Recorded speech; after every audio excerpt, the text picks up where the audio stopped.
Hi guys. Today I'm going to read from one of my favorite books. It's called Proust Was a Neuroscientist. Alright. I'm going to read about Marcel Proust. Marcel Proust, The Method of Memory. Even a bureau crammed with souvenirs, old bills, love letters, photographs, receipts, court depositions, locks of hair and plates, hides fewer secrets than my brain could yield.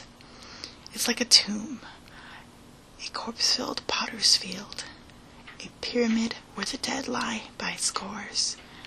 I am a graveyard that the moon abhors. Charles Baudelaire. The title of Marcel Proust's novel, In Search of Lost Time, is literal. In his fiction, Proust was searching for the hidden space where time stops. Obsessed with the incurable imperfection in the very essence of the present moment, Proust felt the hours flowing over him like cold water. Everything was ebbing away. A sickly 30-something, Proust had done nothing with his life so far, except accumulate symptoms and send self-pitying letters to his mother. He wasn't ready to die.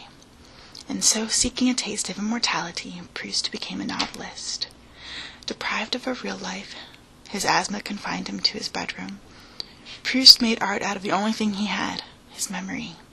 Nostalgia became his balm. For if our life is vagabond, our memory is sedentary. Proust knew that every time he lost himself in a recollection, he also lost track of time, the tick-tock of the clock drowned out by the echoey murmurs in his mind. It was there, in his own memory, that he would live forever. His past would become a masterpiece. Emboldened by this revelation, Proust began writing and writing and writing. He disappeared into his drafts, emerging only, he said, when I need help remembering. Proust used his intuition, his slavish devotion to himself, and his art to refine his faith in memory into an entire treatise. In the stuffy silence of his Parisian studio, he listened so intently to his sentimental brain that he discovered how it operated. What sort of truth did Proust discover? It's a cliché to say that he described a real milieu, a snapshot of Parisian society during the glory days of glamour. Other literary scholars focus on the style of his sentences, their rapturous roll and lulling cadences, as he describes yet another dinner party. Proust covers vast distances with the space periods. One sentence is 356 words long, and often begins with the obscure detail, the texture of a napkin or the noise of water in the pipes, and ends with an inductive meditation on all things. Henry James, no slouch at verbosity himself, defined Proust's style as an inconceivable boredom associated with the most extreme ecstasy which it is possible to imagine. But all those beliefs in Proust's panache and artistic skill, while true, ignore the seriousness of his thoughts on memory. Although he had a weak spot for subclauses and patisserie, somehow, by sheer force of adjectives and loneliness, he intuited some of modern neuroscience's most basic tenets. As scientists dissect our remembrances into a list of molecules and brain regions, they fail to realize that they are channeling a reclusive French novelist. Proust may not have lived forever, but the theory of his memory endures. Here, there's a picture, a portrait of Marcel Proust by Jacques-Émile Blanche, completed in 1892. I really like the flower he's wearing, and how the background kind of fades into the foreground, because the contrast here is very subtle, and it creates this very dramatic composition. Intuitions. Proust wouldn't be surprised by his prophetic powers. He believed that while art and science both dealt in facts, the impression is for the writer what experimentation is for the scientist. Only the artist was able to describe reality as it was actually experienced. Proust was confident that every reader who read his novel would recognize his own self in what the book says. This would be proof of its veracity. Proust learned to believe in the strange power of art from the philosopher Henri Bergson. When Proust began writing The Search, Bergson was becoming a celebrity. The metaphysician sold out opera halls, the intellectual tourists listening with rapt attention to his discussions of élan vital, comedy, and creative evolution. The essence of Bergson's philosophy was a fierce resistance to the mechanistic view of the universe. The laws of science were fine for inert matter, Bergson said, for discerning the relationships between atoms and cells. But us, we had a consciousness, a memory, a being. According to Bergson, this reality, the reality of our self-consciousness, could not be reduced or experimentally dissected. He believed that we could only understand ourselves through intuition, a process that required lots of introspection, lazy days contemplating our inner connections. Basically, it was bourgeois meditation. Proust was one of the first artists to internalize Bergson's philosophy. His literature became a celebration of intuition, of all the truths we can know by lying in bed and quietly thinking. And while Bergson's influence was not without its anxiety for Proust, "I have enough to do," he wrote in a letter, "without trying to turn the philosophy of M. Bergson into a novel." Proust still couldn't resist Bergsonian themes. In fact, Proust's thorough absorption of Bergson's philosophy led him to conclude that the 19th century novel, with its privileging of things over thoughts, had everything exactly backward. "The kind of literature which contents itself with describing things," Proust wrote, "with giving them merely a miserable abstract of lines and surfaces, is in fact, though it calls itself realist, the furthest removed from reality." As Bergson insisted, reality is best understood subjectively, its truths accessed intuitively. But how could a work of fiction demonstrate the power of intuition? How could a novel prove that reality was, as Bergson put it, ultimately spiritual and not physical? Proust's solution arrived in the unexpected form of a buttery cookie flavored with lemon zest and shaped like a seashell.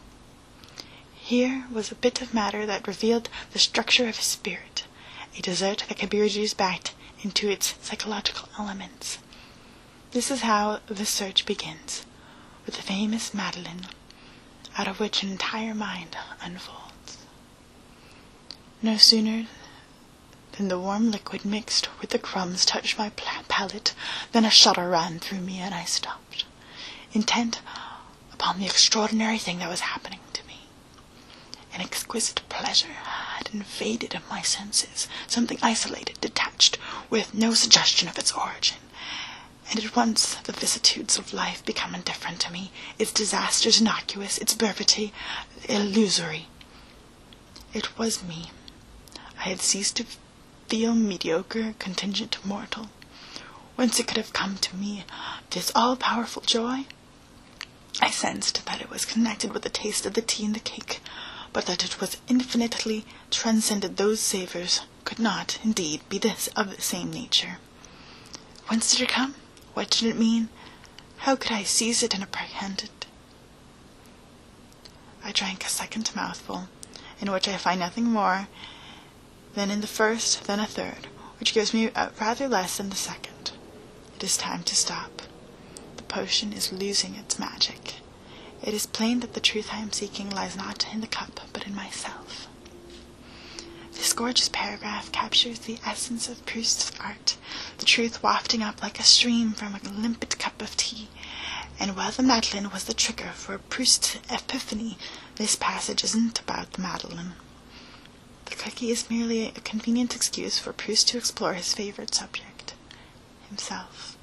What did Proust learn from these prophetic crumbs of sugar, flour, and butter? He actually intuited a lot about the structure of our brain. In 1911, the actual year of the Madeleine, physiologists had no idea how the senses connected inside the skull. One of Proust's deep insights was that our senses of smell and taste bear a unique burden of memory. when from a long distant past nothing subsists, after the people are dead, after the things are broken and scattered, taste and smell, alone, more fragile but enduring, more unsubstantial, more persistent, more faithful, remain poised in a long time, like souls remembering, waiting, hoping, amid ruins of all the rest, and bear unflinchingly, in the tiny and almost impalpable drop of their essence, the vast structure of recollection. Neuroscientist now knows that Proust was right.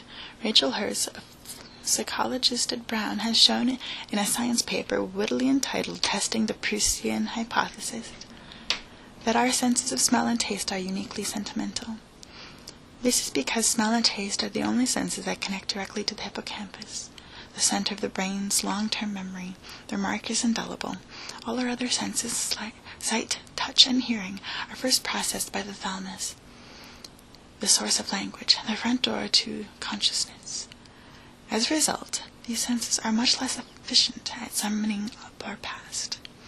Proust intuited this anatomy. He used the taste of the madeleine and the smell of the tea to channel his childhood. Just looking at the scalloped cookie brought back nothing. Proust even goes far as to blame his senses of sight for obscuring his childhood memories in the first place. "Perhaps I had so often seen such madeleines without tasting them," Proust writes. "Their image has disassociated itself from those combre days." Luckily for literature, Proust decided to put the cookie in his mouth. Of course, once Proust began to remember his past, he lost all interest in the taste of the madeleine. Instead, he became obsessed with how he felt about the cookie, with what the cookie meant to him. What else would these crumbs teach him about his past? What other memories could emerge from these magic mouthfuls of flour and butter? In this Proustian vision, the cookie is worthy of philosophy because in the mind everything is connected. As a result, a madeleine can easily become a revelation. And while some of Proust's ensuing mental associations are logical, for example, the taste of the madeleine and the memory of Cambrai, others feel oddly random. Why does the cookie also bring to his mind the game wherein the Japanese amuse themselves by filling a porcelain bowl with water and steeping in it little pieces of paper? And why does a starchy napkin remind him of the Atlantic Ocean, which swells in blue and bosomy undulations? An honest chronicler of his own brain, Proust embraced such associations precisely because he couldn't explain them. He understood that idiosyncrasy was the essence of personality. Only by meticulously retracing the loom of our neural connections, however nonsensical those connections may be, we can understand ourselves, for we are our loom. Proust gleaned all this wisdom from an afternoon tea. Alright, that's all I have for you for today.